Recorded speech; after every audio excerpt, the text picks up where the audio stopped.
Freddie, ఇంతసేపు ఎక్కడికి వెళ్ళావు? చాలాసేపటి నుంచి నీ గురించి వెయిట్ చేస్తున్నాను. అవునా? ఎందుకేంటి? హే, రేపు మార్నింగ్ ఫ్లైట్కి నేను బెంగళూరు వెళ్తున్నాను. కొద్దిసేపు అమ్మాయితో మాట్లాడదామని ఇటు వచ్చాను.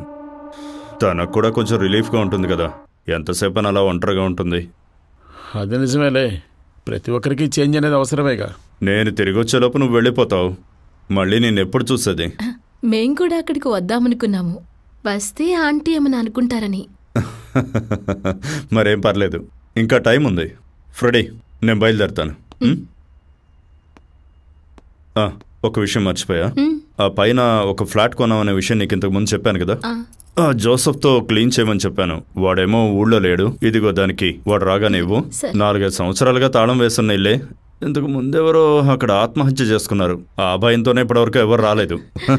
ఒట్టి మూఢనమ్మకం. ఓపిక్గా శుభ్రం చేసుకుంటే మంచి రేటుకి అమ్ముకోవచ్చు.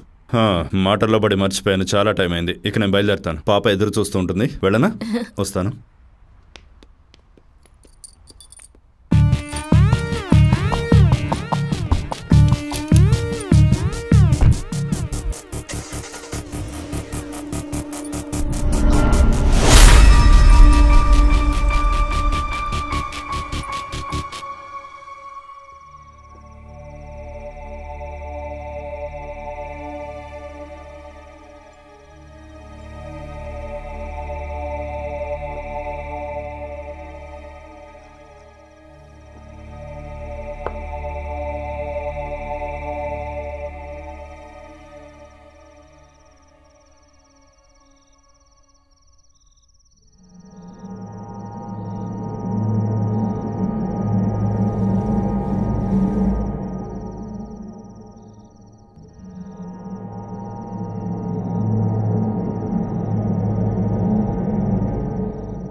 సార్, ఎంట్రీ రాయాలి.